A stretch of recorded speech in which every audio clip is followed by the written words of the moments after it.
मेष राशि का राशिफल कैसी रहेगी आज आपकी आर्थिक स्थिति, कामकाज, रिश्ते, सेहत, साथी क्या है आज का उपाय, शुभ अंक, शुभ रंग देखिए। देखिए, आपकी अगर मेष राशि है ना, तो आपके धन भाव का स्वामी तो शुक्र होगा और आपके आजीविका भाव में इस समय शनि देव गोचर कर रहे हैं और शनि देव की पूरी दृष्टि मीन राशि के चंद्रमा पर है। इसका मतलब यह है कि आज आपकी आर्थिक स्थिति गाड़ी या इलेक्ट्रॉनिक के सामान खराब होने के कारण खराब हो सकती है। गाड़ी बहुत ज़्यादा खराब हो जाए या इलेक्ट्रॉनिक सामान कोई नष्ट हो जाए जिसमें आपको बहुत पैसा खर्च करना पड़े। जहां तक आपके वर्क फ्रंट की बात है, कामकाज की बात है, तो कमीशन और इंश्योरेंस का काम करने वाले जो लोग हैं उनके लिए तो आज का दिन अच्छा है। शेष लोगों के लिए दिन मध्यम है।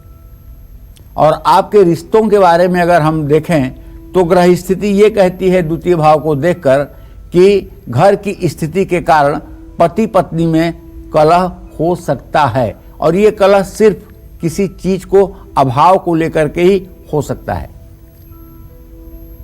अगर आपकी मेष राशि है और आपकी उम्र 54 साल से ज्यादा है तो आपको शुगर की दस्तक मिल सकती है। शुगर से सावधान रहने की कोशिश करें, परहेज करें। दूसरों के मामलों में बिल्कुल भूल करके भी हस्तक्षेप न करें। तुलसी के पौधे में जल चढ़ाकर घी का दिया जलाएं। शुभ अंक आपके लिए 6 होगा, शुभ रंग आपके लिए नीला होगा। जय मां विंध्यवासिनी। और आगे हम वृषभ राशि के जातकों की भी बात करेंगे, लेकिन उससे पहले हेमलता जी हमारे साथ एक कॉलर जुड़ गई हैं। स्वागत है आपका हेमलता जी, कहां से बोल रही हैं और अपना प्रश्न पूछिए। मैं जिला रायसेन से बोल रही हूँ। मैं पंडित जी से बात करना चाहती हूँ। जी नमस्कार पंडित जी। हाँ, सदा सुखी रहो बेटा। पंडित जी, मैं जानना चाहती हूँ, मेरी जन्म तिथि है 2/9/2001 और दिन शुक्रवार 10:20। मैं जानना चाहती हूँ कि मैं पुलिस में जाना चाहती हूँ और पेपर देना चाहती हूँ, मैं उसमें निकलूंगी या नहीं। हेमलता, तुम्हारे दशम भाव का स्वामी जो है वो मंगल है और इस समय चंद्रमा के साथ भाग्य स्थान में बैठा हुआ है। पक्का पुलिस में जाओगी, दुनिया की कोई ताकत नहीं रोक पाएगी। अभी तो 19 साल की हो, अभी जाने में 1-1.5 साल का समय लगेगा। मैं बस आपसे एक चीज़ कहना चाहूँगा बेटा, थोड़े दिनों के लिए एक मोटी 10 रत्ती का चांदी की अंगूठी में बनवा करके दाहिने हाथ की या बाएं हाथ की सबसे छोटी उंगली में सोमवार को रात 8 बजे धारण कर लीजिए। इससे क्या होगा कि आपका फोकस एजुकेशन पर बहुत अच्छा होगा और आपका मन जो विचलित होता है पढ़ाई से, वो मन विचलित नहीं होगा और सफलता तो आपको 200% मिलेगी, इसमें कोई दो राय नहीं है। और अब बढ़ते हैं आगे, वृषभ राशि वालों की बात करते हैं। कैसी रहेगी आज आपकी आर्थिक स्थिति, कामकाज कैसा रहेगा, रिश्ते, सेहत पर क्या प्रभाव पड़ेगा आज के लिए आपके लिए शुभ उपाय, शुभ अंक, शुभ रंग क्या है देखिए। देखिए, अगर आपकी वृषभ राशि है तो आपका द्वितीय भाव जो है वो कुटुंब भाव है और कुटुंब भाव का स्वामी बुध अपने भाव को सूर्य के साथ देख रहा है। तो भाई ऐसे में यही कह सकते हैं ना कि आज आप अपने परिवार के लिए कोई ऐसी खरीदारी करेंगे जिसकी प्लानिंग आप काफी दिनों से कर रहे थे। कार्य क्षेत्र में जहां आप नौकरी करते हैं या जहां व्यवसाय करते हैं वहां आपके विरुद्ध राजनीतिक षड्यंत्र हो सकता है, इसलिए ओवर कॉन्फिडेंस में ना रहें, सतर्क रहें। परिवार में किसी के विवाह संबंधित बातचीत को आगे बढ़ाया जा सकता है। खान पान और ठीक से नींद न आना आपके लिए तकलीफ देह हो सकता है। बस भाग्य के भरोसे बिल्कुल मत बैठिए, मेहनत से मुंह मत मोड़िए, कर्तव्य कर्म पर डटे रहिए और शनिदेव को काले तिल और सरसों का तेल अर्पित करिए। शुभ अंक आपके लिए 2 होगा, शुभ रंग आपके लिए सफेद होगा। जय मां विंध्यवासिनी। और अब चलिए एक बार फिर रुख अपनी चर्चा का, लेकिन उससे पहले ये भी बता दें आपको, कई बार अपने घर में ही लोगों को देखकर आपको लगता होगा या आप टोकते होंगे कि ऐसे क्यों बैठे हैं। तो फिर अगर कोई ऐसे बैठता है जो आपको पसंद नहीं आता या आपको लगता है इसका दुष्प्रभाव हो सकता है, उपाय भी आज पंडित जी आपको बताने वाले हैं कि क्या करना है। लेकिन अभी सबसे सोफिस्टिकेटेड जिस तरीके को माना जाता है उसकी बात करते हैं। एक पैर के ऊपर दूसरा पैर चढ़ाकर बैठना, ऐसा कुछ लोग करते हैं।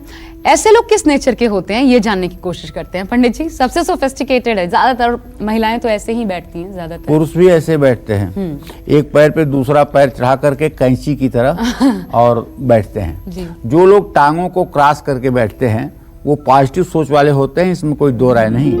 ऐसे लोग हमेशा दूसरों के लिए प्रेरणादायक होते हैं और उनको जीवन जीना सिखाते हैं। टांगों को क्रॉस करके बैठने वाले क्रिएटिव होते हैं, इसमें बिल्कुल शक नहीं है, और घूमने फिरने के शौकीन होते हैं। यात्रा इनके लिए जीवन होता है। ऐसे लोगों के लिए रिलेशनशिप में रहना समय बर्बाद करने के समान होता है। ऐसे लोग भौतिकता और विलासिता के चक्कर में नहीं पड़ते हैं।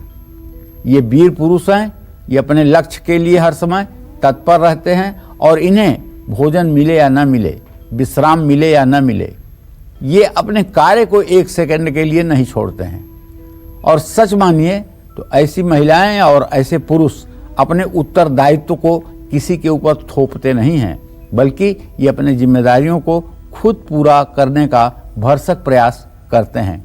जिस तरह से वीरासन में बैठे हुए हनुमान जी के बारे में एक कहावत है कि उन्होंने कोई काम अधूरा नहीं छोड़ा। अगर वो किसी काम के लिए गए तो उसको पूरा करके आए, तभी विश्राम किए। जब लंका जा रहे थे माँ जानकी का पता लगाने के लिए, तो देवताओं ने कहा तो समुद्र ने मैनाक पर्वत से कहा, और मैनाक पर्वत समुद्र के ऊपर आ गया, और हनुमान जी से हाथ जोड़कर कहा कि आप इतनी दूर की यात्रा पर जा रहे हैं, आप थोड़ी देर हमारे आश्रम में विश्राम कर लें। जानते हैं हनुमान जी ने क्या कहा? हनुमान तहि परसा करिपुन कीन्ह प्रणाम, राम काज कीन्हे बिना मोहि कहाँ विश्राम। हनुमान जी ने मैनाक को स्पर्श किया और कहा कि भाई आपको प्रणाम, लेकिन बिना राम काज किए विश्राम किस बात का नाम? जब तक राम काज न हो जाए तब तक कैसे विश्राम? तो जैसे क्रॉस करके बैठने वाले जो होते हैं ना, ये आज का काम कल पर नहीं छोड़ते हैं। इनका भी वही हाल है कि राम काज कीन्हे बिना मोहि कहाँ विश्राम। और सच बताऊं, भले थोड़े से ये कठोर हृदय के होते हैं, लेकिन इनका जीवन बहुत सफल होता है, इसमें कोई दो राय नहीं है। और ये लोग भावना प्रधान कम, मस्तिष्क प्रधान ज़्यादा होते हैं। लोकप्रियता भले कम मिले, लेकिन सफलता इनकी चेरी होती है, सफलता इनके पीछे पीछे चलती है। इस बात का भी ध्यान रखना चाहिए। अच्छा, आदत नहीं है, लेकिन क्या आदत डालने से आपके नेचर में भी बदलाव होगा? ये भी आगे पंडित जी से जानेंगे और मिथुन राशि वालों की भी बात करेंगे। लेकिन पहले प्रियंका बिहार से हमारे साथ एक कॉलर इस वक्त जुड़ी हुई हैं। स्वागत है प्रियंका, अपना प्रश्न पूछिए। जी प्रणाम पंडित जी। सदा सुखी रहो बेटा। जी पंडित जी, मेरा जन्म 18 जुलाई 1985 का है। जी जी जी, और मैं साइकोलॉजी से PhD की हूँ, तो क्या सरकारी जॉब कर पाएंगे या नहीं, इसी के बारे में पूछना है। देखो बेटा, सही बात तो ये है कि आपके आजीविका भाव का स्वामी बुध है जो इस समय अस्त है। मुझे नहीं लगता कि आप प्रोफेसर सरकारी बन पाएंगी। मुझे लगता है कहीं आप गेस्ट प्रोफेसर बनेंगी, किसी प्राइवेट सेक्टर में आप काम करेंगी। सरकारी नौकरी का योग बिल्कुल नहीं दिखाई दे रहा है, और मैं चाहूँगा कि सरकारी नौकरी के भरोसे बैठकर आप अपना समय न बर्बाद करें, और आप प्राइवेट सेक्टर में काम करके अच्छा धन उपार्जन कर सकती हैं, अपने उत्तरदायित्व का भी निर्वाह कर सकती हैं। और आइए बढ़ते हैं आगे, बात मिथुन राशि वालों की अब कर लेते हैं। तो कैसा रहेगा आज मिथुन राशि वालों का पूरा दिन? आपका संपूर्ण राशि फल जानिए। आज मिथुन राशि के जातकों के धन भाव का स्वामी चंद्रमा मंगल के साथ 10वें भाव में स्थित है। इसका सीधा मतलब है कि कोई रुका हुआ पेमेंट आपका रिलीज होगा।